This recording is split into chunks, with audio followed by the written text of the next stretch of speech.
Bueno, ya voy a quitar la música y voy a empezar a leer. Voy a poner solo la música entre capítulo y capítulo porque luego la música no hace referencia al capítulo y como no tengo música para poner en los capítulos, pues no voy a poner música en los capítulos. Ahora, empecemos. Yo no quiero rubios maduros. ¿Cómo? ¿Cómo? Capítulo 1. La detención de Arsène Lupin. Qué viaje tan extraño. Con lo bien que había comenzado. Por mi parte, jamás me había embarcado en una travesía con tan buenos presagios. El Provence era un transatlántico rápido, cómodo y capitaneado por un hombre de lo más amable. A bordo viajaba la flor y nata de la sociedad, que pasaba el tiempo de la manera más agradable, entablando relaciones e improvisando maneras de divertirse. Disfrutábamos de la extraña sensación de estar apartados del mundo, a solas con nosotros mismos, como si nos encontráramos en una isla desconocida y no nos quedara otra opción que relacionarnos. Y así hicimos. ¿Alguien se ha parado a considerar lo original e imprevisto de semejante reunión de personas? Un grupo que ni siquiera se conocía a la víspera, pero que ahora, durante unos días, entre el cielo infinito y el inmenso mar, se vio obligado a vivir la experiencia más íntima, a desafiar la cólera del océano, el aterrador ataque de las olas, la crueldad de las tempestades y la calma traicionera del agua adormecida. En el fondo, no es sino una especie de trágico resumen de la propia vida, con sus tormentas y sus grandezas, su monotonía y su diversidad. Y tal vez por eso se devora con ganas y prisa febril ese corto viaje del cual se divisa el fin desde el mismo momento en que se inicia. Sin embargo, en los últimos años se había incorporado una nueva sensación a las emociones de la travesía. La pequeña isla flotante sigue unida a ese mundo del cual nos creíamos liberados. Perdura un lazo, que se desata poco a poco en pleno océano, y poco a poco también se vuelve a anudar. El telégrafo, que llama desde otro universo y a través del cual llegan noticias de la forma más misteriosa que existe. Nuestra imaginación es incapaz de evocar los cables por los que se desliza el mensaje invisible. El misterio es más insondable y también más poético, y hay que recurrir a las alas del viento para explicar este nuevo milagro. Durante el primer día de viaje sentimos que nos seguía, que nos escoltaba, incluso que nos precedía esa voz lejana que, de vez en cuando, nos susurraba a alguno de nosotros unas palabras llegadas de un mundo lejano. 2 amigos se comunicaron conmigo, otros 10, tal vez 20, nos enviaron a todos, a través del espacio, palabras de despedida tristes o alegres. Pero el segundo día, a 800 kilómetros de la costa francesa, durante una tarde de tormenta, el telégrafo transmitió el siguiente comunicado. Arsène Lupin a bordo. Primera clase. Cabellos rubios. Herida en antebrazo derecho. Viaja solo, bajo el nombre de En ese preciso momento, un violento trueno estalló y atravesó el cielo sombrío.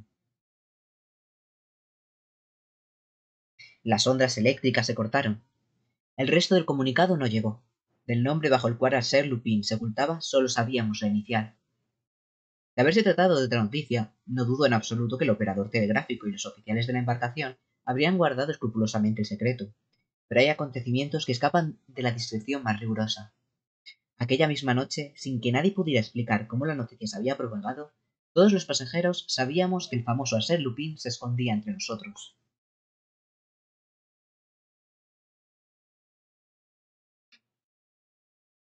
Arsène Lupin entre nosotros, el ladrón invisible cuyas proezas ocupaban las páginas de los periódicos desde hacía meses. El enigmático personaje con el que el viejo Ganimard, nuestro detective más astuto, había entablado aquel duelo implacable que se desarrollaba de la manera más pintoresca. Arsène Lupin, el elegante caballero que operaba solo en castillos y salones, y que una noche había entrado en la residencia del barón Schortmann para salir con las manos vacías después de haber dejado su tarjeta en la que había garabateado las siguientes palabras: Arsène Lupin, caballero ladrón, volverá cuando los muebles sean auténticos. Arsène Lupin, el hombre de los 1000 disfraces, que tan pronto aparecía como chófer, tenor, corredor de apuestas, hijo de familia, adolescente, anciano, comerciante, marsellés, médico ruso o incluso torero español. Hay que entenderlo bien. Arsène Lupin, campando a sus anchas por el espacio limitado de un transatlántico, ¿qué digo? Por el pequeño rincón que constituye la primera clase de un barco, donde todos nos encontramos a cada momento, en este comedor, en este salón, en esta sala de fumadores. Quizá Arsène Lupin era aquel señor, o aquel otro, o mi vecino de mesa, o mi compañero de camarote. Esta situación se prolongará todavía durante 5 días, exclamó la mañana siguiente la señorita Nelly Underdown. Es intolerable. Confío en que lo detendrán. Y entonces, dirigiéndose a mí, añadió: Monsieur Andresi, usted tiene muy buena relación con el capitán. ¿Seguro que no sabe nada? Hubiera deseado saber algo, aunque solo fuera por agradar a la señorita Nelly. Era una de esas criaturas magníficas que, estén donde estén, llaman inevitablemente la atención. Deslumbran tanto por su belleza como por su fortuna, y tienen una corte de fervientes y entusiastas admiradores. Educada en París bajo el cuidado de una madre francesa, iba a reunirse con su padre, el millonario Underdown, de Chicago. La acompañaba una de sus amigas, Lady Jerland. Desde el primer momento en que la vi, había decidido iniciar un coqueteo con ella, pero en la rápida intimidad del viaje, sus encantos causaron tal impresión en mí que, turbado, me sentí incapaz de seducirla cuando sus grandes ojos negros se encontraban con los míos. Sin embargo, mis halagos gozaban de su favor. Se dignaba reírse con mis frases ingeniosas y mostraba interés en mis anécdotas. Al parecer, respondía con cierta simpatía a la buena disposición que le demostraba. Sin embargo, un rival me inquietaba, un joven guapo, elegante, reservado, cuyo carácter taciturno ella parecía preferir a mi frivolidad parisina. Precisamente, dicho joven se encontraba entre el grupo de admiradores que rodeaban a la señorita Nelly en el momento de dirigirme a la pregunta anterior. Estábamos en el puente, cómodamente instalados en mecedoras. La tormenta de la noche anterior había despejado el cielo y ahora hacía un tiempo delicioso. No sé nada con exactitud, mademoiselle, le respondí. Pero, ¿acaso no podemos investigar nosotros mismos igual de bien que lo haría el viejo Ganimard, enemigo personal de Arsène Lupin? Oh, eso son palabras mayores. En absoluto. ¿Cree que es un asunto complicado? Muy complicado. Eso es porque olvida que contamos con varias pistas para resolverlo. ¿Qué pistas? Primero, Lupin se hace llamar señor R. No es un dato demasiado preciso, que digamos. Segundo, viaja solo. Si eso bastara. Tercero, es rubio. ¿Y bien? Pues que lo único que tenemos que hacer es consultar la lista de pasajeros y proceder por descarte. Llevaba dicha lista en el bolsillo, así que la saqué y me puse a examinarla. En primer lugar, solo hay 13 personas cuyos nombres comienzan con la letra R. ¿Solo 13? Sí, en primera clase sí. Y de esos 13 señores, R, como podéis comprobar, a 9 de ellos los acompañan esposas, niños o sirvientes. Lo que nos deja con 4 personas que viajan solas. El marqués de Raverda, eh,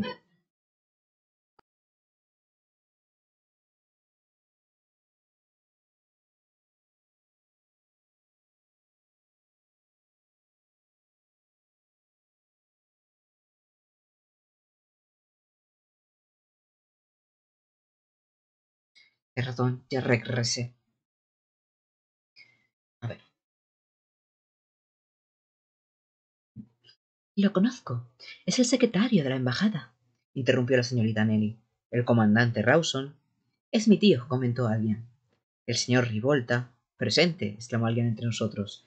Un italiano cuyo rostro estaba oculto bajo una barba de un hermoso color negro. La señorita Nelly se echó a reír. El señor no es precisamente rubio. Entonces, continué, nos vemos obligados a llegar a la conclusión de que el culpable es el último de la lista. Es decir, el señor Rosain. ¿Alguien de ustedes conoce al señor Rosain? Nadie contestó. Pero la señorita Nelly se volvió hacia el joven taciturno cuyas atenciones hacia ella me atormentaban y le dijo: ¿Y bien, monsieur Rosain? ¿Por qué no responde? Todos nos volvimos hacia él. Era rubio.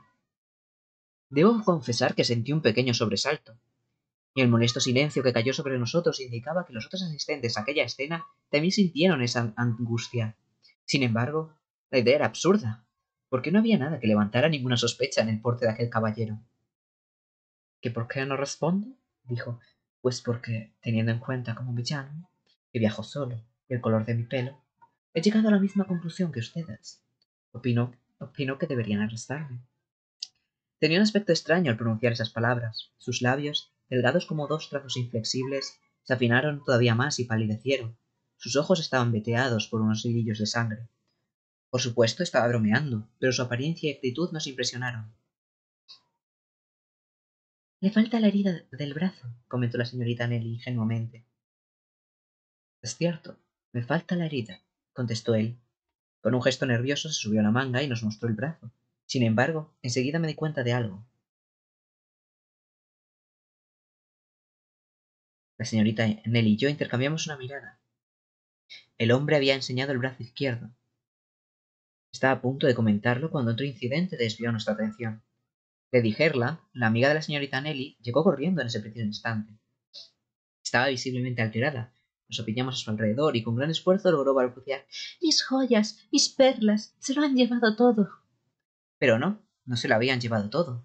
Como pronto descubrimos, el ladrón había actuado de manera muy curiosa. Se había llevado solo una selección.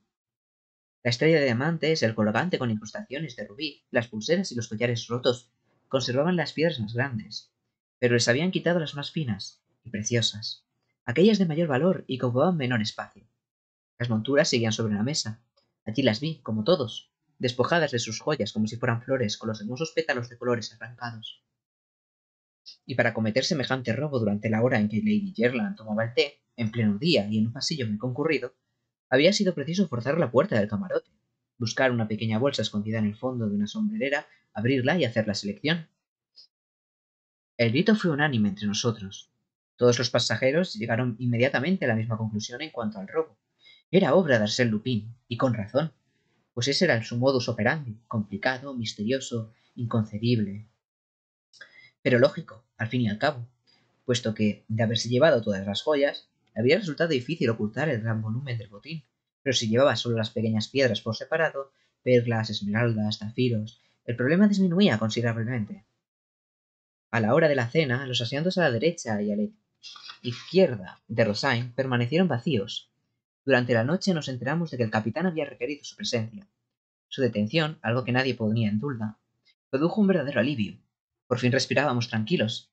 Aquella noche retomamos los juegos, bailamos, la señorita Nelly especialmente dio muestras de una alegría arrolladora, que me convenció de que, si en un principio las atenciones de Rosain le habían resultado gratas, ya estaban olvidadas. Su gracia acabó de conquistarme. Hacia la medianoche, bajo la serena claridad de la luna, le declaré mi devoción con un ardor que no pareció desagradable. Pero al día siguiente, ante la estupefacción general, nos enteramos de que los indicios contra Rosain no eran suficientes y de que había quedado en libertad. Había presentado documentos completamente en regla que demostraban que era hijo de un importante comerciante de Burdeos.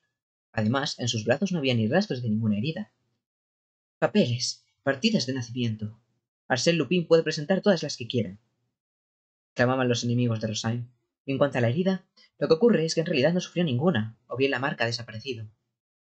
Se les señaló que, tal como se llegó a demostrar, a la hora del robo Rosain paseaba por la cubierta, a lo que respondieron: ¿De verdad creen que un hombre como Arsène Lupin no es capaz de cometer un crimen sin estar presente? Además, aparte de todas las extrañas circunstancias, quedaba un asunto al que ni siquiera los más escépticos podían responder. ¿Qué otra persona, aparte de Rosain, viajaba sola, teniendo el cabello rubio y su nombre comenzaba por R? ¿Quién hablaba el telegrama si no era de él? Así que cuando Rosain se dirigió audazmente hacia nuestro grupo, poco antes del almuerzo, la señorita Nelly y la Lady Jerland se levantaron de sus asientos y se marcharon, sin duda, presas del miedo.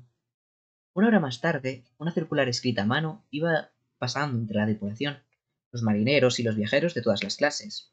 El señor Louis Rosain prometió una suma de 10.000 francos a quien desenmascarase a Arsène Lupin o descubriera a la persona en posesión de las joyas robadas. Y si nadie me ayuda a enfrentarme a ese bandido, me las veré con él por mi cuenta, declaró Rosain al capitán. Rosain contra Arsène Lupin, o más bien, según la opinión popular, Arsène Lupin contra Arsène Lupin. El enfrentamiento no carecía de interés. La situación se prolongó durante 2 días. Se veía a Rosain deambulando día y noche, mezclándose entre el personal, interrogando e investigando. Por las noches veíamos su sombra, rondando. Por su parte, el capitán desplegó también una actividad encomiable. Recorrió el Provence de arriba abajo, examinando todos los rincones. Se registraron todos los camarotes sin excepción, como en el pretexto de que las joyas podrían estar ocultas en cualquier lugar, excepto en la cabina del ladrón. Imagino que al final acabarán por descubrir algo, ¿verdad? Me preguntó la señorita Nelly. Por muy brujo que sea, no pueden hacer que los diamantes y las perlas desaparezcan. Exacto, respondí. De lo contrario, Habrá que registrar las copas de cada sombrero, el forro de las americanas y todo cuanto llevemos puesto. Después, al mostrarle mi cámara Kodak, una 9X12, con la que no deja de fotografiarla en las poses más variadas, añadí: en un aparato no mayor que este se podrían esconder todas las joyas de Lady Jerland. Bastaría con fingir que se hacen fotos y nadie sospecharía. Pero se dice que no existe un ladrón que no deje pista alguna. Sí, hay uno, Arsène Lupin. ¿Por qué? ¿Por qué? Porque piensa no solo en el robo, sino también en cualquier circunstancia relacionada que pueda apuntar hacia él. Antes se mostraba usted más confiado. Sí, pero después lo he visto en acción. Entonces, ¿qué piensa? Bueno, en mi opinión, creo que estamos perdiendo el tiempo. Y, de hecho, las pesquisas siguieron sin dar resultado, o más bien el que dieron no se correspondió en absoluto con el esfuerzo general. Habían robado el reloj del capitán. Furioso, el capitán redobló sus esfuerzos y vigiló a Rosain, al que ya había interrogado varias veces, más de cerca que antes. Al día siguiente, por una graciosa ironía, el reloj apareció entre los cuellos postizos del segundo oficial. El incidente tenía cierto cariz de prodigio, y demostraba a la perfección el estilo humorístico de Arsène Lupin. Ladrón, sí, pero también diletante. Trabajaba por gusto y por vocación, cierto es, pero también para divertirse. La situación recordaba al autor que casi muere de un ataque de risa provocado por su propia obra. Sin duda estábamos ante un artista de en su género, y cada vez que observaba a Rosain sombrío y reservado, y pensaba en el doble papel que estaba desempeñando, no podía evitar sentir cierta admiración. La antepenúltima noche, el oficial de guardia oyó unos gemidos que provenían del lugar más oscuro del puente.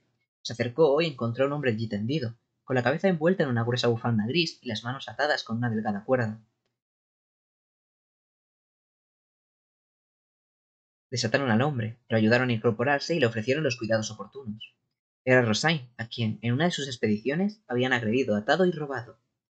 En su ropa, sujeta con un alfiler, una tarjeta de visita en la que rezaban estas palabras: Arsène Lupin acepta gustoso los 10.000 francos ofrecidos por Rosain. Pero la cartera robada contenía 20.000. Naturalmente, se acusó al desafortunado de haber simulado el ataque, pero aparte del hecho de que no podía haberse atado de esa manera a sí mismo, comprobaron que la caligrafía de la tarjeta era completamente distinta de la de Rosain, y que se asemejaba a la letra de Arsène Lupin conforme parecía reproducida en un viejo periódico que encontraron a bordo. Así pues, Rosain no era Arsène Lupin, sino el hijo de un comerciante de Burdeos, y aquel acto terrible confirmaba una vez más la presencia de este Lupin a bordo. Cundió el pánico. Ya nadie se atrevía a permanecer a solas en su camarote, y mucho menos aventurarse sin compañía por las zonas menos frecuentadas del barco.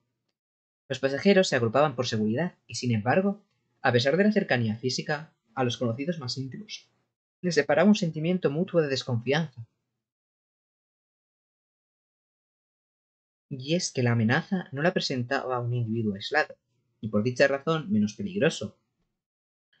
En aquel momento Arsène Lupin podía ser cualquiera, todo el mundo. Nuestra imaginación sobreexcitada le atribuía poderes milagrosos e ilimitados. Se le creía capaz de adoptar los disfraces más inesperados, de ser en ocasiones el comandante Rawson, en otras el noble marqués de Raverdon, o incluso, pues nadie se limitaba ya a la acusadora inicial del nombre tal o cual persona conocida por todos, aunque viajara acompañada de su esposa, niños y criados. Los primeros telegramas no trajeron noticia. Al menos el capitán no nos comunicó novedad ninguna. Y tan silencio no resultaba en absoluto tranquilizador. Por tanto, el último día de viaje se nos hizo interminable. Vivíamos con miedo constante a algún nuevo desastre que, en esta ocasión, ya no se limitaría a un robo, ni a una simple agresión. Esta vez sería un crimen, un asesinato. Éramos incapaces de admitir que Arsène Lupin iba a limitarse a aquellos dos robos insignificantes. Dueño absoluto del buque ante la impotencia de las autoridades, podía desear lo que quisiera. Nuestra propiedad y nuestras vidas estaban a su merced. Confieso que para mí fueron unas horas deliciosas, pues me garantizaron la confianza de la señorita Nelly, impresionada por los sorprendentes acontecimientos, y siendo de naturaleza inquieta, buscó junto a mí una protección y seguridad que yo le ofrecí encantado. Para mis adentros le di las gracias a Sir Lupin. ¿No había sido él el artífice de nuestro acercamiento? Gracias a él, ahora podía dejarme llevar por mis felices sueños de amor. ¿Por qué no confesarlo? Cada vez menos quiméricos. Aunque los de Andressi son una buena estirpe, su escudo había perdido cierto lustre, y a mí no me parecía indigno que un caballero tuviera en mente recuperar el prestigio de su nombre. Además, Sentía que dichos sueños no molestaban a la señorita Nelly. Sus ojos sonrientes me animaban a darles rienda suelta. La dulzura de su voz me daba esperanzas. Y hasta el último momento, apoyados sobre la barandilla de la borda, permanecimos el uno junto al otro, mientras que el horizonte de la costa americana se perfilaba ante nosotros. Se había abandonado la búsqueda del ladrón. Estábamos en la espera, de primera a tercera clase, donde se arremolinaban los emigrantes. Todos aguardábamos el momento supremo en el que, finalmente, se explicaría el misterioso enigma. ¿Quién era Arsène Lupin? ¿Bajo qué nombre y disfraz se ocultaba el famoso ladrón? Y ese momento supremo llegó. Aunque viviera 100 años, nunca olvidaría ni el más mínimo detalle. «Qué pálida está, señorita Nelly», le dije a mi compañera, que se apoyaba en mi brazo casi desmayada. «¿Y usted?», respondió ella. «¿Qué cambiado está?» «Es un momento apasionante y me siento muy feliz de poder vivirlo junto a usted. Sé que su recuerdo me acompañará durante mucho tiempo». No me escuchaba, estaba nerviosa y febril. Bajaron la pasarela, pero antes de que pudiéramos usarla, unos oficiales de aduanas uniformados subieron a bordo. La señorita Nelly balbuceó. «No me sorprendería que ahora dijeran que Arsène Lupin se ha escapado durante la travesía». Quizá prefirió la muerte a la deshonra y se rajó al Atlántico para evitar la detención. «No bromeé», me dijo, molesta. De pronto me estremecí, y cuando ella me preguntó qué me pasaba, le respondí. ¿Ve ese anciano de pequeña estatura al final de la pasarela? ¿El del paraguas y el redingote de color verde oliva? Es Ganimard. ¿Ganimard? Sí, el famoso policía que ha jurado atrapar a Arsène Lupin. Ahora entiendo por qué no recibimos noticias de este lado del Atlántico. Ganimard estaba aquí, y no le gusta que se ocupen de sus asuntos. ¿Entonces? ¿Va a detener a Arsène Lupin? ¿Quién sabe? Al parecer Ganimard jamás lo ha visto, sin maquillar y sin ir disfrazado, así que, a menos que conozca el nombre bajo el cual se oculta... ¡Ah!, exclamó ella con esa curiosidad peculiar de las mujeres. Me encantaría poder ser testigo de su detención. Paciencia. Seguro que Arsène Lupin ya sabe de su enemigo en espera. Preferirá salir del barco entre los últimos cuando los ojos del viejo policía estén ya cansados. Comenzó el desembarque. Apoyado en su paraguas y con aire indiferente, Ganimard no parecía prestar atención a la multitud que se apretujaba en la pasarela. Noté que un oficial de a bordo, colocado detrás de él, le iba informando de vez en cuando. El marqués de Raverdan, el comandante Rawson y el italiano Rivolta desfilaron, entre otros. Y entonces vi que Rosain se acercaba. Pobre Rosain, todavía no parecía repuesto de sus desventuras. «Podría ser perfectamente él», comentó la señorita Nelly. «¿Qué piensa usted?» «Creo que sería muy interesante tener a Ganimard y a Rosain en la misma foto. Coja la cámara. Voy demasiado cargado». Le di la cámara, pero demasiado tarde para que la usara. Rosain ya había pasado junto al detective. El oficial susurró al oído de Ganimard, quien se encogió ligeramente de hombros y Rosain pasó. Dios mío, ¿entonces? ¿Quién era Arsène Lupin? ¿Quién puede ser?, preguntó ella en voz alta. Ya no quedaban más de 20 personas a bordo. Los observó uno por uno, atentamente, temiendo que Arsène Lupin no estuviera entre ellos. «No podemos esperar mucho más», le dije. Ella se adelantó y yo la seguí.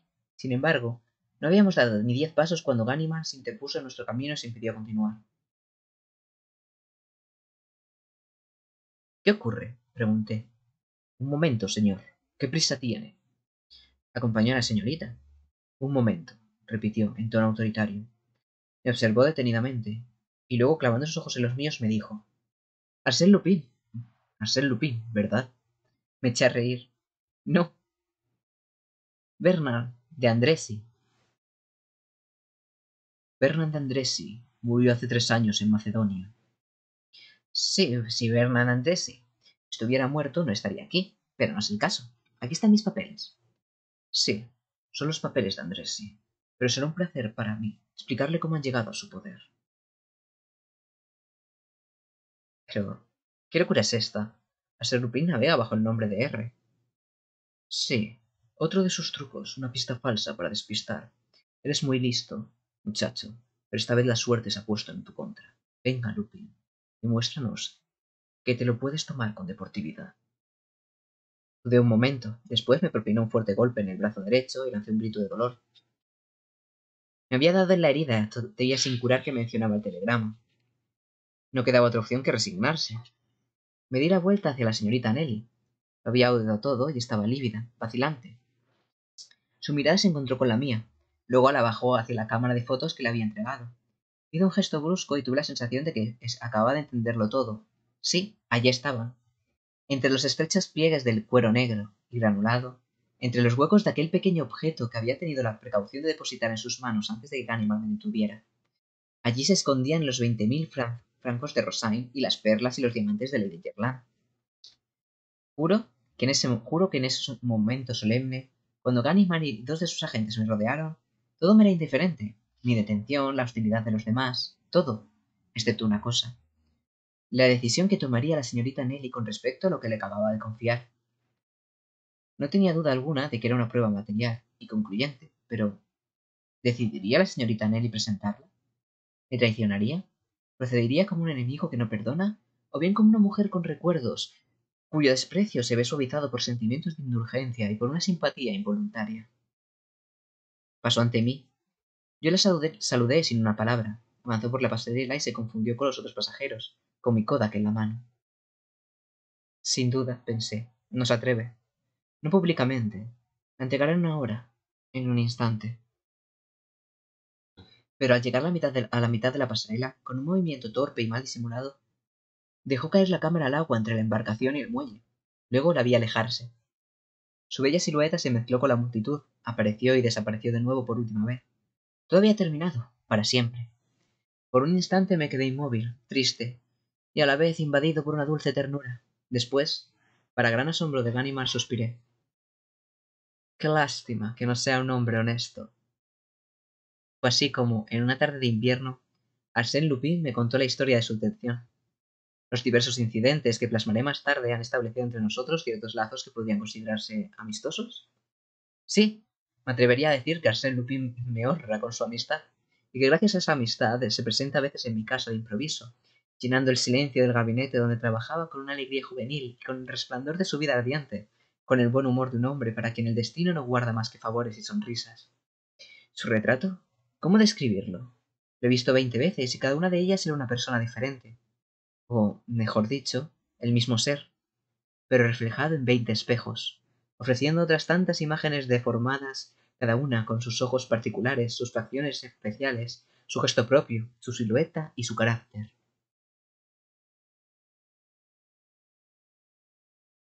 Incluso yo ya no sé quién soy, confesó en una ocasión. No me reconozco frente al espejo.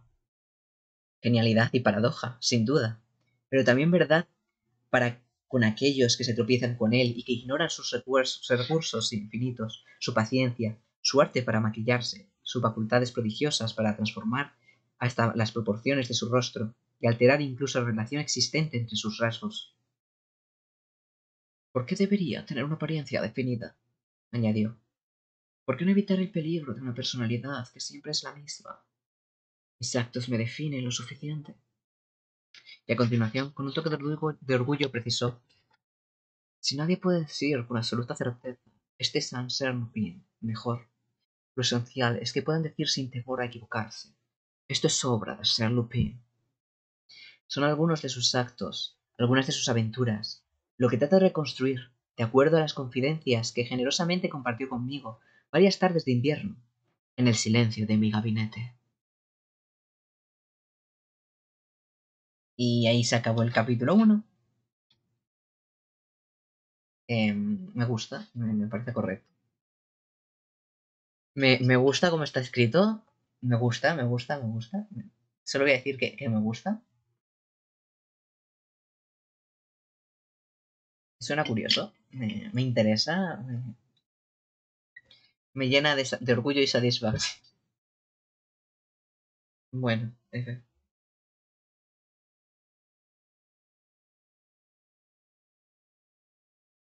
a mí me gusta. ¿No te ha salido todavía ningún anuncio? Voy a poner un anuncio ahora a ver. Para que mejor no salgan después. Principalmente. De producir anuncios. A ver, que todos sabemos que no se va a reproducir el anuncio, pero por intentarlo que no falte. A ver, con VIP sí que te pueden salir anuncios. Con lo que no te tendrían que salir anuncios sería con la suscripción. Por la suscripción no tendrían que salirte anuncios, pero aún así te salían anuncios. Entonces no tengo ni la menor idea.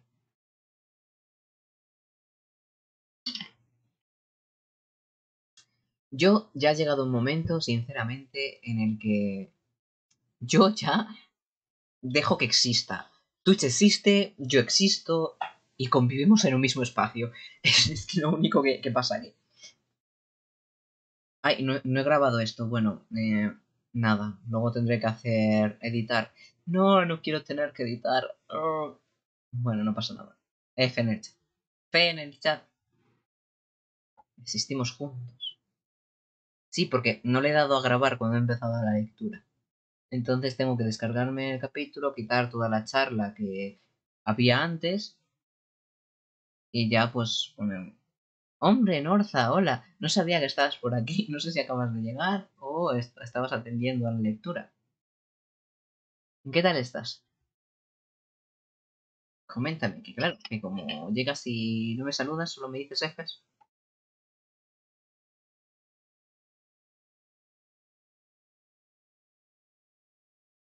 Bien, Fes. Solo me dice Fes con tilde el slice.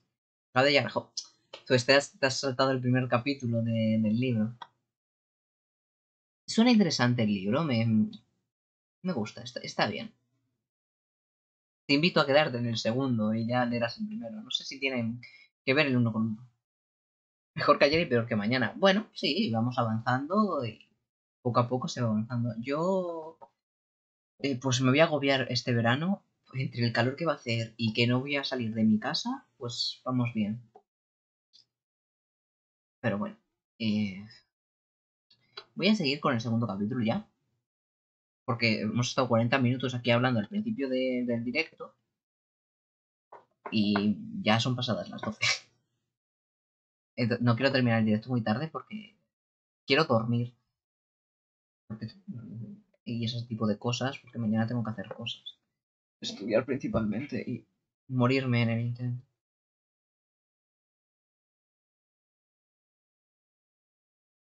Dormir suena placentero y pues no sé yo, estoy sudando como que no quiere la cosa. Por cierto, Norza, si llegamos a la meta de 10 subs, haré un stream con cámara. Por si te interesa colaborar con Coffee en algún momento para llegar a los 10 porque estamos en el 9. ¿Está ahí puesto? Cada vez que se llega a la meta, pues habrá un stream con cámara. O sea, yo comento aquí para que lo sepáis. Que si queréis colaborar y podéis, pues adelante. Si no, pues no pasa nada. Bueno, vamos a continuar con el segundo capítulo. Segundo capítulo. Arsène Lupin en prisión. Ningún turista puede considerarse como tal si no conoce las orillas del Sena, y si no ha observado, al ir desde las ruinas de Jumièges a las de Saint-Wandrille, el extraño y pequeño castillo feudal de Malaquis, que se erige con orgullo en mitad del río. Un puente arqueado lo conecta con la orilla. La base de sus sombrías torres se confunden con el granito que la sostiene. Un bloque de piedra tan enorme que parece que se haya desprendido de alguna montaña y haya aterrizado allí tras una gran explosión. A su alrededor, las tranquilas aguas del gran río juegan pacíficamente entre las cañas y las aves lavanderas tiemblan sobre las piedras húmedas. La historia del castillo de Malaquis es igual de tormentosa que su nombre, igual de dura que su silueta. Ha sido testigo de combates, asedios, asaltos, violaciones y masacres. En la región de Caos, durante las veladas, la gente narra con estremecimiento los crímenes allí cometidos y se cuentan misteriosas leyendas como la del famoso túnel que antes conducía a la abadía de Jumièges y a la mansión de Agnes Sorel, amante de Carlos VII. En este antiguo refugio de héroes y bandidos habita el barón Nathan Caon, o el barón Satán, como se lo conocía anteriormente en la bolsa, donde amasó fortuna con increíble rapidez. Los señores del castillo de Malaquis, arruinados, se vieron obligados a sacrificar la mansión de sus antepasados, y el barón almacenó allí sus admirables colecciones de muebles, cuadros, loza fina y maderas talladas. Vive solo, asistido por 3 viejos sirvientes. Jamás entra nadie. Jamás nadie ha visto en sus antiguas salas los 3 Rubens que posee, sus 2 Watteau, su púlpito de Jean Gauguin, o no sé, y los muchos otros tesoros arrancados a los más ricos en subastas públicas a golpe de billetes. El barón Satán vive con miedo, no tanto por su persona, sino por los tesoros acumulados con una evasión implacable y con la perspicacia de un amateur. Tanto que ni el comerciante más astuto puede jactarse de haberlo inducido jamás a error. Los adora, los ama intensamente, como un avaro, celosamente, como un amante. Cada día, al ponerse el sol, las 4 puertas de hierro forjado a ambos extremos del puente y la entrada a la corte de honor se cierran a cal y canto. Al menor impacto, sonarían unos timbres eléctricos que harían vibrar el silencio. Por el lado del Sena, nada hay que temer, la roca se alza abrupta. Un viernes de septiembre, el cartero se presentó como de costumbre en el extremo del puente, y, como de costumbre, el propio varón abrió la pesada hoja de la puerta. Escudriñó al hombre minuciosamente, como si fuera un extraño, pese a que conocía la cara honesta y los ojos parpadeantes del cartero desde hacía muchos años. Soy el de siempre, señor varón, y no otro que se ha puesto mi camisa y mi gorra, le dijo el hombre con una sonrisa. Nunca se sabe, murmuró Cahón. El cartero le entregó un fajo de periódicos y añadió: Señor varón, le traigo algo nuevo. ¿Algo nuevo? Sí, una carta certificada. Al vivir como un recluso, sin amigos ni nadie que se interesara por él, el varón nunca recibía correspondencia. Aquella situación no podía ser sino un mal presagio que despertó su sospecha y su desconfianza. ¿Quién era el misterioso remitente que se atrevía a perturbar la tranquilidad de su retiro? Tiene usted que firmar, señor varón. Firmó, mascullando. A continuación, cogió la carta, esperó a que el cartero doblara el recodo del camino, y tras deambular nervioso arriba y abajo, se apoyó contra el parapeto del puente y rasgó el sobre. Contenía una hoja de papel, cuadriculado, y en él escritas a mano las siguientes palabras: Prisión de la Chante, París. Miró la firma. Arsène Lupin. Estupefacto leyó: Señor varón, en la galería que une sus 2 salones hay un cuadro de Philippe de Champagne de exquisito acabado que me encanta. También me gustan sus Rubens, así como el más pequeño de sus Watteau. Del salón de la derecha destaco el aparador de Luis III, los tapices de Beauvais, el velador estilo imperio firmado por Jacob y el cofre renacentista. En el de la izquierda, la vitrina de las joyas y de las miniaturas. Por ahora, me conformo con estos objetos, que se pueden retirar con comodidad, así que le ruego los embale adecuadamente y los envíe a mi nombre, porte pagado, a la estación ferroviaria de Batignolles, antes de las 8. De lo contrario, me veré obligado a proceder a su traslado yo mismo durante la noche del miércoles 27 al jueves 28 de septiembre. Y obviamente, no me contendré con los objetos mencionados anteriormente. Le ruego acepte mis disculpas por cualquier inconveniente que le pueda causar. Le transmito mi más sincera consideración. Arsène Lupin. Postdata. Por favor, no me envíe el WhatsApp más grande. Ya que ha pagado 30.000 francos por él en la casa de subastas. Pero es una copia, pues el original lo quemó Barras en una orgía durante el directorio. Consulte las memorias inéditas de Garat. Tampoco me interesa la Chapelain Luis XV. Dudo de su autenticidad. Interrupción.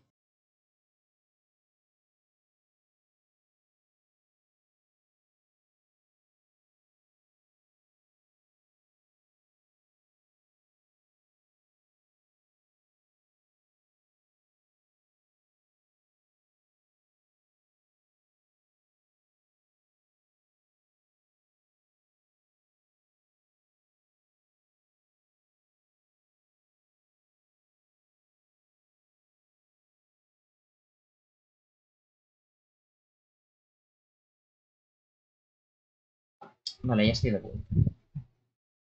La carta alteró profundamente al baroche Cajón. Se habría alarmado por cualquier otra firma, pero aquella estaba firmada por el mismísimo Arsène Lupin.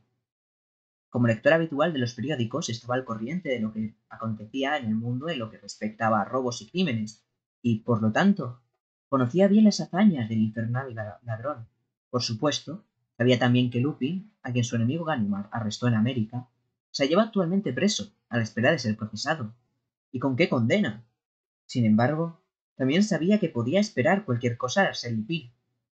Además, tales conocimientos del castillo, de la ubicación de los cuadros y de los muebles, era de lo más alarmante. Y le había proporcionado esa información de cosas que nadie había visto jamás. El barón levantó la vista y contempló la silueta arisca del Malaquis.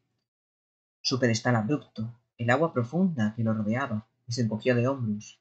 No, sin duda, no había peligro alguno. Nadie en el mundo podía forzar la entrada al santuario que albergaba sus tesoros inestimables. Nadie, quizá. Pero, ¿y Arsène Lupin? ¿Acaso existen las puertas, las murallas o los puentes levadizos para Arsène Lupin? ¿De qué sirven los obstáculos más formidables que uno pueda imaginar, o las mayores precauciones cuando Arsène Lupin se propone una fechoría? Aquella misma noche escribió al procurador de la República en Rouen. Le adjuntó la carta con las amenazas y le pidió su ayuda y protección. La respuesta no tardó en llegar. El mencionado Arsène Lupin se encontraba detenido en la prisión de la Santé, bajo estricta vigilancia y sin la posibilidad de escribir una carta de ese tipo, la cual, sin duda, era obra de algún impostor. Tanto la lógica como el buen sentido apuntaban a aquella versión de los hechos. Sin embargo, como medida de precaución, la carta había sido examinada por un experto en caligrafía quien declaró que, pese a ciertas semejanzas, la escritura no era la del recluso. Las palabras, pese a ciertas semejanzas, se grabaron en la mente del varón, pues en ellas leyó la posibilidad de una duda que le parecía motivo suficiente para justificar la intervención de la ley. Sus temores aumentaron.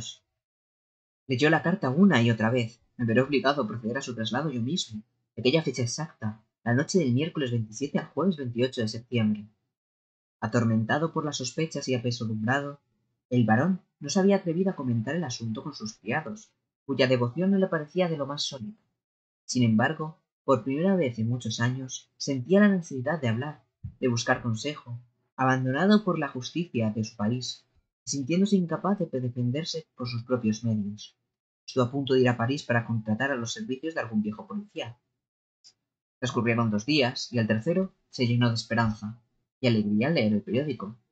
El rebelde Caudebec había publicado lo siguiente: «Tenemos el placer de contar con la presencia en nuestra ciudad desde hace casi 3 semanas del detective en jefe Ganimard, uno de los miembros más veteranos de nuestra Policía Nacional, la Sûreté. El señor Ganimard, cuya última proeza, la captura de Arsène Lupin, le ha valido la fama en toda Europa, se recupera de la ardua tarea pescando carpas y gobios. Ganimard, he aquí la ayuda que necesitaba el barón Gahon. ¿Quién podría desaparatar los planes de Arsène Lupin mejor que Ganimard, el paciente y astuto detective? El barón no lo dudó.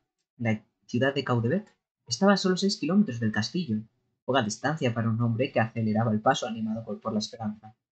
Después de varios intentos infructuosos de averiguar la dirección del detective, el barón visitó la oficina del Reveil, situada en el muelle.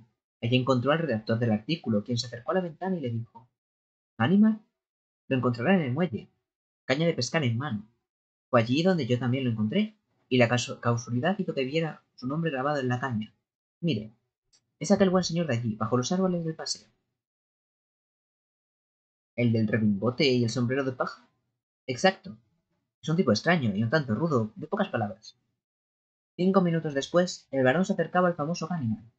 Se presentó y trató de entablar conversación. Al no conseguirlo, abordó con franqueza el verdadero motivo de su presencia y le contó brevemente su caso. El otro escuchó, inmóvil, sin apartar la vista del agua. Cuando el barón terminó de relatar su historia, el pescador se volvió, lo miró de arriba abajo con profunda compasión y dijo: «Señor, los ladrones no tienen la costumbre de prevenir a quienes están a punto de robar. En concreto, Arsène Lupin no cometería tal insensatez. Pero, señor, si tuviera la menor duda, el placer de capturar de nuevo a Arsène Lupin me haría olvidar cualquier otra consideración. Desafortunadamente, el joven se encuentra entre rejas. Si hubiera escapado, nadie se escapa de la Santé. Pero él es igual que los demás. Pero, si se escapa, mejor que mejor. Volveré a capturarlo. Mientras tanto, duerma usted tranquilo. Y ahora basta. Está usted asustando a los peces». La conversación había terminado. El barón regresó al castillo, aliviado hasta cierto punto por la indiferencia de Ganimard. Comprobó las cerraduras, espió a los criados y durante las siguientes 48 horas casi se convenció de que sus temores eran infundados. No, era evidente, como había dicho Ganimard, los ladrones no advierten a aquellos que están a punto de robar. Se acercaba el fatídico día, la mañana del martes, víspera del 27. No hubo nada de particular, sin embargo, a las 3 en punto un chico trajo un telegrama. No ha llegado ninguna mercancía a la estación de Baltimore. Prepara todo para mañana por la noche. Arsène Lupin. El telegrama provocó en el barón tal estado de pánico que incluso consideró ceder las demandas de Arsène Lupin. Se marchó a Caudebec a toda prisa. Encontró a Ganimard pescando en el mismo lugar, sentado en un taburete. Sin mediar palabra, le tendió el telegrama. ¿Y qué? Preguntó el inspector. ¿Cómo que y qué? Es mañana. ¿El qué? El robo, el saqueo de mis colecciones. Ganimard dejó a un lado la caña, se volvió hacia él y cruzando los brazos sobre el pecho exclamó con impaciencia. ¿Cree que me voy a preocupar por una historia tan absurda como esa? ¿Qué precio pone para pasar la noche del 27 al 28 de septiembre en el castillo? Ni un céntimo. Ahora déjame en paz. Fija un precio. Soy extremadamente rico y puedo pagarlo. La brutalidad de la oferta desconcertó tanto a Ganimard que respondió tranquilamente. Estoy de vacaciones. No tengo derecho a meterme en... No se enterará nadie. Me comprometo a guardar el secreto, pase lo que pase. Oh, no ocurrirá nada. Muy bien, pues veámoslo. ¿3.000 francos serán suficientes? El inspector dio una calada de tabaco y después de un momento de reflexión dijo: Hecho. Pero debo advertirle que está tirando su dinero. Me da igual. En el caso, además, al fin y al cabo, nunca se sabe. Con ese diablo de Lupin, puede que tenga una panda de ladrones a su servicio. ¿Confía en sus criados? Mi confianza en... Entonces, mejor no contar con ellos. Enviaré un telegrama a 2 de mis hombres para que nos ayuden. Es más seguro. Y ahora, márchese. Es mejor que no nos vean juntos. Hasta mañana a eso de las 9. Al día siguiente, fecha fijada por Arsène Lupin, el barón Cahorn dispuso su arsenal, preparó sus armas y se paseó por Limonades. No vio nada, no oyó nada. Por la noche, a las 8:30, despachó a sus criados. Sus habitaciones se encontraban en un ala del castillo, en un lugar retirado que daba a la carretera, en el extremo opuesto. Una vez a solas, abrió suavemente las 4 puertas. A su momento escuchó pasos que se acercaban. Eran Ganimard y sus ayudantes, 2 tipos corpulentos, con manos inmensas y el cuello como un toro. Después de hacer algunas preguntas sobre la disposición de las entradas y las habitaciones, Ganimard cerró y bloqueó con cuidado las puertas a través de las cuales se podía acceder a las estancias amenazadas. Inspeccionó las paredes, levantó los tapices y finalmente instaló a sus agentes en la galería central. Nada de tonterías, ¿eh? No hemos venido a dormir.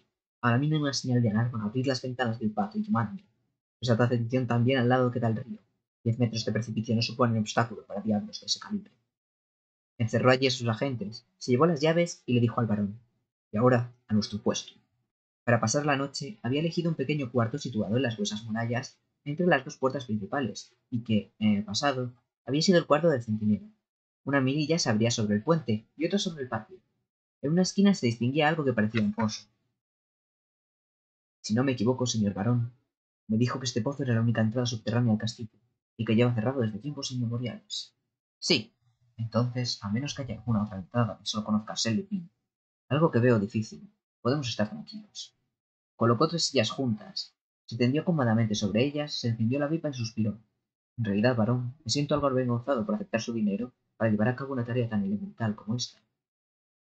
Cuando se lo cuente al amigo Lupin, se torcerá de la risa.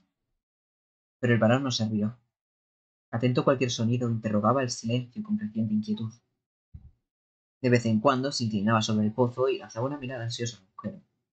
Dieron las 11, las 12, la 1. De repente agarró el brazo de Ganimard, quien se despertó sobresaltado. ¿Lo ha oído? Sí. ¿Qué es?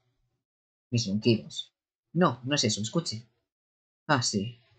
Lo oigo perfectamente, es la bocina de un auto, de un automóvil. ¿Entonces? Pues que es poco probable que Lupin use un automóvil como ariete para entrar en el castillo, varón. Yo, en su lugar, me iría a dormir como voy a hacer yo otra vez. Buenas noches. Esa fue la única alarma. Ganimard reanudó su sueño, su sueño interrumpido, y el barón no oyó nada más, excepto los ronquidos regulares de su compañero. Al amanecer salieron de la habitación. Una profunda calma, la paz de la mañana a la orilla del agua fresca, reinaba en el castillo. Subieron las escaleras con Caón radiante de alegría y Ganimard con su habitual temple calmado. Ningún ruido, nada sospechoso. Yo lo había dicho, varón. En el fondo, no debería haber aceptado su oferta. Me siento avergonzado. Abrió la puerta y entró a la galería. Encorvados y con los brazos colgados, los dos agentes dormían en las sillas. Por el amor de Dios, gruñó el inspector. En ese mismo instante el varón gritó: ¡Los cuadros! ¡El aparador! Tartamudeaba sin aliento mientras extendía los brazos hacia los lugares vacíos, hacia las paredes desnudas donde no quedaba nada más que los inútiles clavos y cuerdas. El guatao había desaparecido. Se habían llevado los Rubens, los tapices descolgados, los armarios, despojados de joyas. Y mis candelabros, Luis XVI, el candelabro del regente, y la Virgen del siglo XII. Corría de un lado a otro, preso de la más profunda desesperación. Recordaba el precio de compra de cada artículo, contaba las pérdidas sufridas, sumaba las cifras, todo atropelladamente, con palabras confusas y frases sin acabar. Pataleaba y se estremecía de rabia y de dolor. Actuaba como un hombre arruinado al que no le quedaba nada más salida que volarse los sesos. Si algo podría haberlo consolado, hubiese sido la estupefacción de Ganimard. A diferencia del varón, el inspector no se movió. Parecía petrificado y examinaba a su alrededor con la mirada como perdida. Las ventanas cerradas, las cerraduras de las puertas intactas, ni una rotura en el techo, ningún agujero en el suelo. Todo estaba en perfecto orden. El robo debía haberse llevado a cabo metódicamente, siguiendo un plan lógico e inexorable. Arsène Lupin, murmuraba con aire confundido. De repente, como movido por la ira, se precipitó sobre sus dos agentes y los sacudió e insultó violentamente, pero no se despertaron. ¿Qué diablos? Exclamó. ¿No será que? Se inclinó sobre ellos y los examinó de cerca. Dormían, sí, pero su sueño no tenía nada de natural. Nos han drogado, dijo al varón. ¿Pero quién? Fue él, por supuesto, o alguno de sus hombres siguiendo sus órdenes. Este trabajo lleva su sello. En ese caso estoy perdido. No hay nada que hacer. Nada. Es espantoso, monstruoso. Presente una denuncia. ¿De qué sirve eso? Hombre, inténtelo. La justicia tiene sus recursos. ¡Ja! La justicia. Usted mismo es un claro ejemplo de ella. En este preciso momento, aunque podría estar buscando una pista y tratando de descubrir algo, ni siquiera he movido un dedo. Descubrir algo con Arsène Lupin, mi querido varón. Arsène Lupin jamás deja pistas. Deja nada al azar.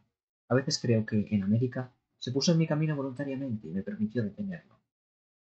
Entonces, ¿debo renunciar a mis cuadros? ¿A todo? Se ha llevado las joyas de mi colección. Daría una fortuna por recuperarlas. Si no hay otra manera, que me diga el precio. Ganimard lo miró atentamente. Eso tiene sentido. ¿Lo dice en serio? Sí, sí. ¿Por qué? Se me ha ocurrido una idea. ¿Cuál? La discutiremos más tarde, si la investigación no tiene éxito. Pero una palabra sobre mí si quiere que me ayude. Y luego añadió entre dientes. Además, no tengo nada de lo que presumir en todo este asunto. Los dos agentes iban recuperando poco a poco el conocimiento con el aire desconcertado de quien sale de un sueño hipnótico. Abrieron los ojos y miraron a su alrededor con asombro, intentando entender lo sucedido. Cuando Ganimard los interrogó, no se acordaban de nada. ¿Alguien habréis tenido que ver? No. ¿No os acordáis? No. ¿No os habéis bebido nada? Se pensaron un momento, y a continuación uno de ellos respondió. Sí, he bebido un poco de agua. ¿Y esta botella? Sí. Yo también, añadió el otro. Ganimard os miró al interior y la probó. No tenía ningún sabor ni olor particular. Vamos, aquí estamos perdiendo el tiempo, dijo. No se puede resolver los misterios planteados por Arsène Lupin en 5 minutos, pero juro que lo atraparé de nuevo. Ha ganado la segunda batalla, pero yo ganaré la guerra. Ese mismo día, el barón Cahors presentó una denuncia por robo contra Arsène Lupin, recluso de la prisión de la Santé. Al ver su castillo invadido por los gendarmes, el procurador, el juez de instrucción, los periodistas y fotógrafos, y por una multitud de curiosos, el barón se arrepintió en numerosas ocasiones de la denuncia contra Lupin. El asunto pronto se convirtió en tema de apasionada discusión general. Se había producido en tan extrañas circunstancias y el nombre de Arsène Lupin avivaba la imaginación del público hasta tal punto que los periódicos llenaron sus columnas con las historias más fantásticas de sus hazañas y encontraban a lectores que las creían. El Echo de France publicó la carta inicial de Arsène Lupin. Nunca se supo cómo la obtuvieron. Esa es la que se advertía del robo del barón al barón Cahors. hecho que causó gran revuelo. Empezaron a surgir las teorías más rocambolescas e incluso hubo quien recordó la existencia de los famosos túneles. La policía decidió seguir esa línea de investigación. Registraron el castillo de arriba abajo, levantaron piedra por piedra, analizaron los entarrimados y las chimeneas, los marcos de los espejos y las vigas de los techos. A la luz de las antorchas examinaron las inmensas bodegas donde los señores de Malakis solían almacenar las municiones y provisiones. Sondearon las entrañas de la roca, pero todo fue en vano. No descubrieron ni rastro de túnel alguno, no existía ningún pasaje secreto. Sin embargo, los cuadros y los muebles no podían haber desaparecido como fantasmas. Lo dejaba de comentar todo el mundo. Había que sacarlos por puertas y ventanas, y las personas que los cargaban, obviamente, también tenían que haber entrado y salido por puertas y ventanas. ¿Quiénes eran esas personas? ¿Cómo entraron en el castillo? ¿Cómo salieron? La policía de Rouen, ante su impotencia, solicitó la ayuda de la fuerza policial parisina. Dous, jefe de la Sûreté, envió a los mejores detectives de su cuerpo especial. Él mismo pasó 48 horas en el castillo, no consiguió sacar nada en claro. Entonces mandó buscar a Ganimard, cuyos servicios habían resultado tan útiles en anteriores ocasiones cuando todo lo demás había fracasado.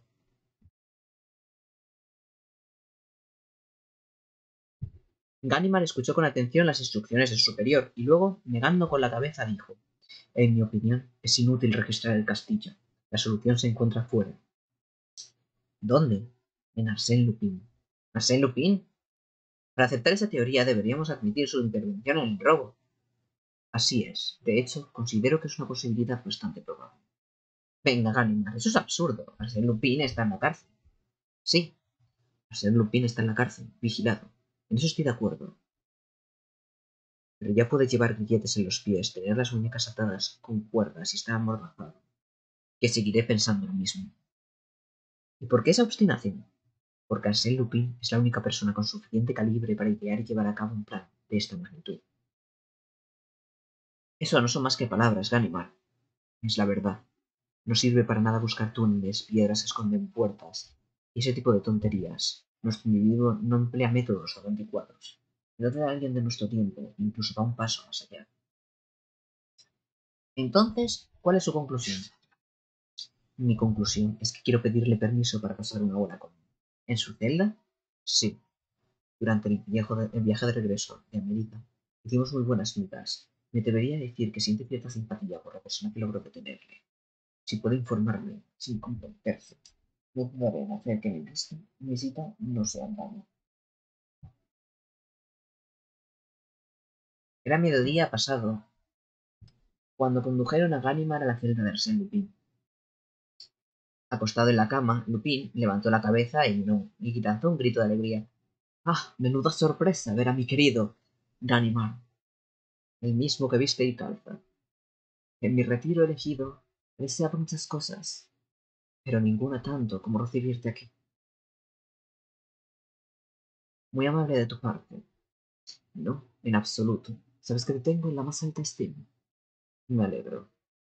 Siempre lo he dicho, Ganimard es nuestro mejor detective, y siendo sincero, es casi tan inteligente como Sherlock Holmes. Siento no poder ofrecerte nada mejor que este taburete, y ni hablar de refrescos, ni mucho menos una cerveza. Entenderás que estoy de paso. Ganimard sonrió y se sentó. El prisionero continuó hablando. Dios mío, cómo me alegro de ver la cara de un hombre honesto. Estoy cansado de las caras de los espías y de los soplones que vienen aquí 10.000 veces al día para registrarme los bolsillos y la celda y comprobar que no estoy preparando una huida. ¿Te imaginas cómo se interesa el gobierno por mí? Tiene sus motivos. En absoluto. Me encantaría que me dejaran vivir tranquilo. Con el dinero de los demás. ¿Verdad? Sería tan sencillo.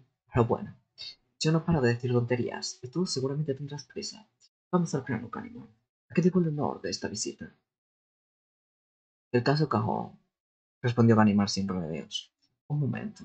Tengo tantos casos en la cabeza. Concédeme un segundo para encontrar en mi cerebro el expediente del caso Cajón. Ah, aquí está. Caso Cajón. Castillo de Malakis, en el Bajo Cena. Dos Rubens, un gachado y algunos objetos insignificantes. ¿Insignificantes? Desde luego. En verdad, todo es de poca importancia. Hay cosas mucho mejores. Pero me basta saber que el asunto te interesa y que puedo ayudarte, Carlos. ¿Quieres que te explique en qué punto se encuentra la investigación? No será necesario, ya he leído los periódicos de esta mañana y me atrevería a decir que no se ha avanzado demasiado. Y esa es la razón por la que he venido a verte. Estoy totalmente a tu servicio. En primer lugar, todo este asunto lo has organizado tú, de principio a fin.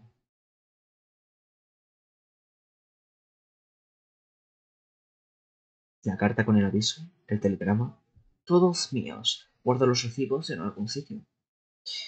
Arsena abrió el cajón de una mesita de madera blanca que, junto con la cama y el taburete, constituían todos los muebles de la celda, y sacó 2 pedazos de papel que entregó a Ganymer. Ah, exclamó Ganymer. Yo creía que estarían vigilando y controlando de cerca cada uno de tus pasos, y sin embargo lees los periódicos y hasta coleccionas recibos. Vamos, Ganymer. Aquí son muy estúpidos. Me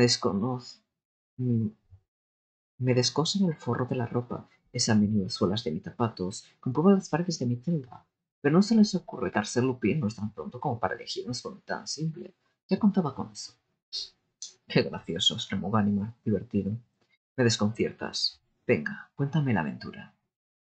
Espera, no tan deprisa. Iniciarte en mis secretos, descubrirte mis trucos, es un asunto muy serio. Entonces, ¿me he equivocado al pensar que cuento con tu amabilidad?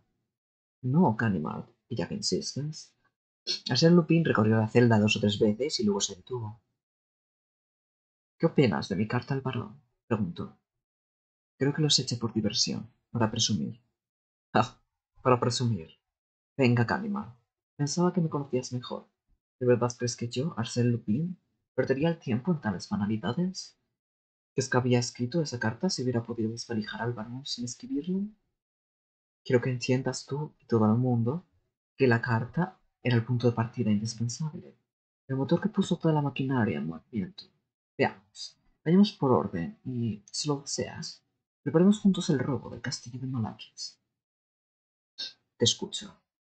Supongamos que tenemos un castillo cerrado, cal y canto y atrincherado, tal y como estaba el del barón Caon. Voy a abandonar y renunciar a hacerme con los tesoros que anhelo bajo el pretexto de que el castillo donde se encuentra me es inaccesible. Evidentemente no.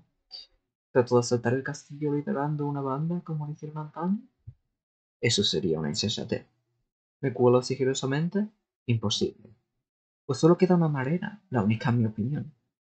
Consiste en conseguir que el dueño de dicho castillo me invite. Es sin duda un método original y muy sencillo. Supongamos que un día el dueño recibe una carta que le advierte que un famoso ladrón conocido como Arsène Lupin está pensando en robarlo. ¿Qué haría? Le enviaría la carta al procurador, quien se reirá de él porque el susodicho Arsène Lupin se encuentra a día de hoy entre rejas. Así que el hombre preso de la ansiedad y el temor le pide la ayuda al primero que se le presenta, ¿verdad? Sin lugar a dudas.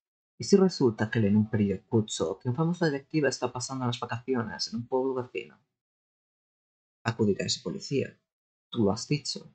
Ahora, por otro lado, supongamos que Arsène Lupin, habiendo previsto ese paso inevitable, le haya pedido a uno de sus amigos más hábiles que se instale en Caudebec y le ponga en contacto con su redactor del periódico Robert, al que está suscrito el varón, y le dé a entender al redactor que él es el célebre policía.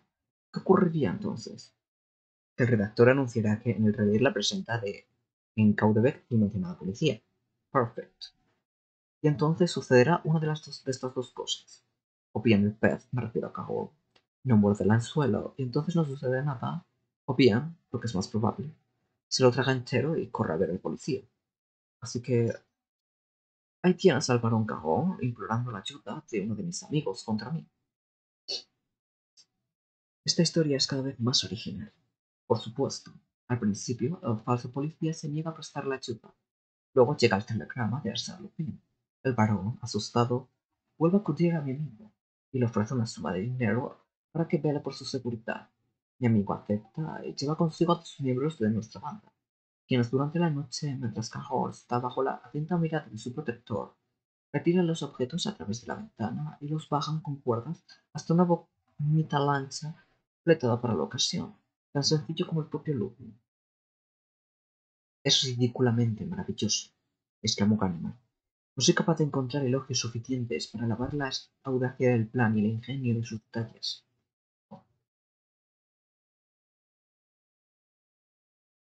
pero no se me ocurre ningún detective cuyo nombre y fama sean lo bastante ilustres como para traer al varón y sugestionarlo hasta ese punto.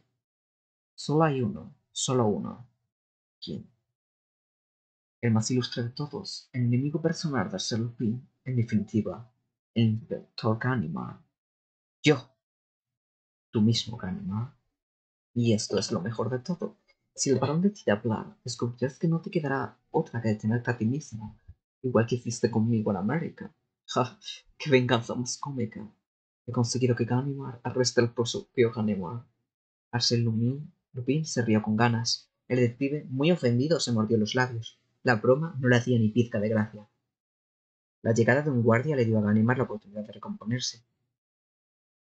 El hombre traía la comida de Arsène Lupin. Por concesión especial, pedía de un restaurante cercano. Tras depositar la bandeja sobre la mesa, el guardia se retiró. Arsène se acomodó, partió el pan, dio 2 o 3 bocados y continuó. Pero tranquilo, mi querido Ganimard. No interesa a Malaquis. Voy a contarte una cosa que te dejará asombrado. El caso Cajor está a punto de archivarse. ¿Cómo? He dicho que está a punto de archivarse. No me engañes, acabo de ver al jefe de la suerte. ¿Y bien? ¿Acaso tú dos conoces mis asuntos mejor que yo?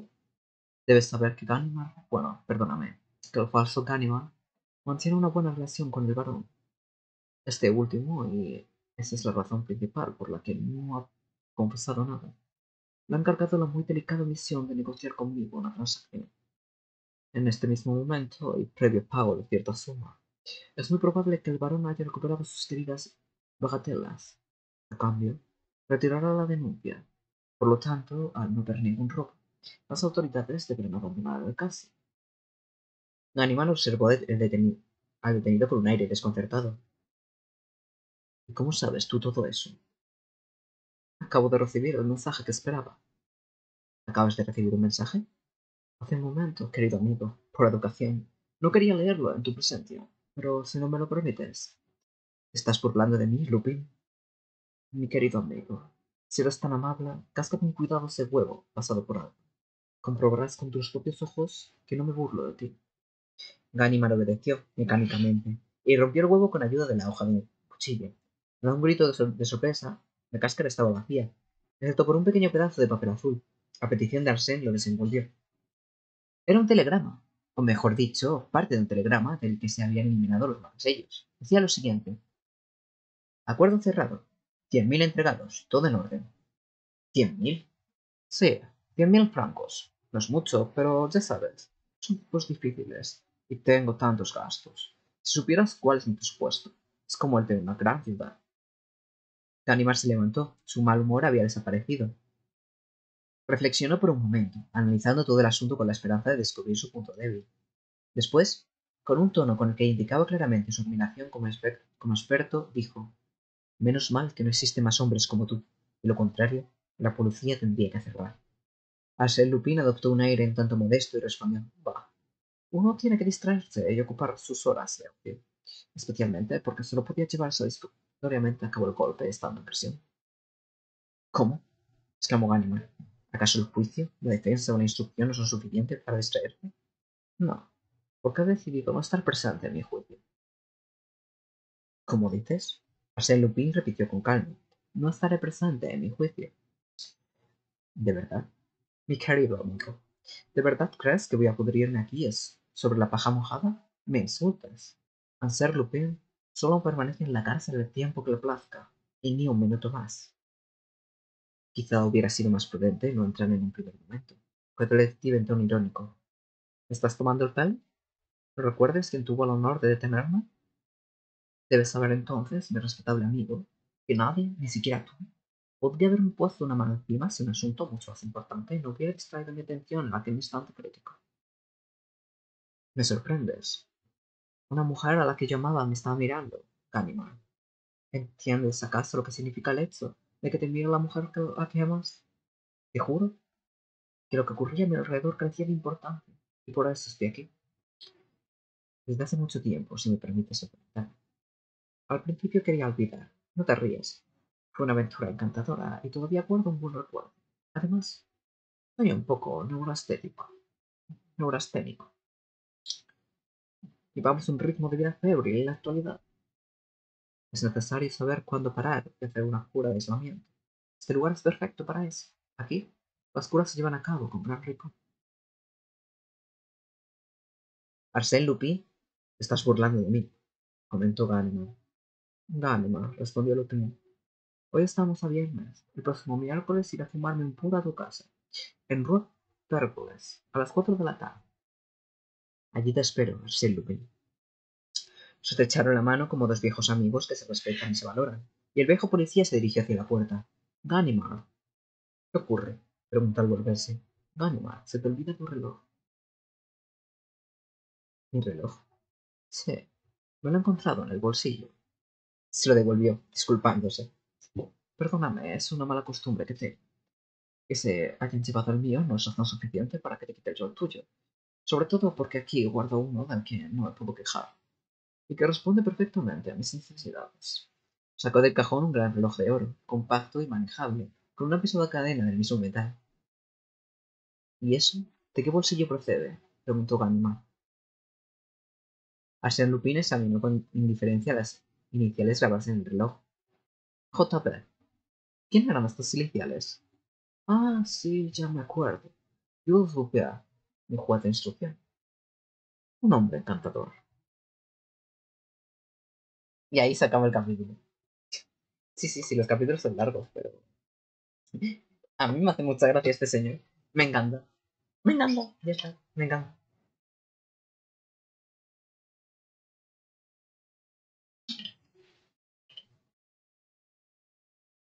Maravilloso Lupin. Sí. Lupin es terriblemente maravilloso. Tiene una cabeza para planear todas estas cosas. Creo que me estoy constipando. Es terriblemente maravilloso. Ah, con musiquita.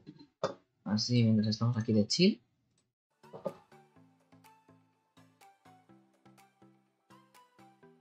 Súper felices porque hemos terminado de leer los capítulos de hoy.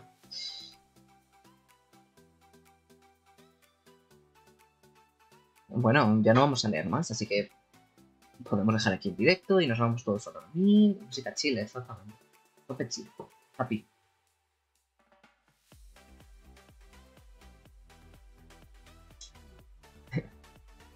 Pero bueno, Elías, esas propuestas, de verdad. No debes hacerme esas propuestas en público. Bueno, pues como ya hemos terminado de leer, vamos a despedir aquí el directo. Bueno, pues hazme las propuestas. Gracias a todos por quedaros aquí en la lectura de Arsène Lupin, Caballero Ladrón. Mañana tenemos otro directo de Genshin. Creo que todavía seguiríamos con el evento que hay actualmente. Creo que no se ha acabado y tal. Pero por hoy nos despedimos aquí. De nuevo, gracias a todos y nos vemos en el siguiente directo. Chao.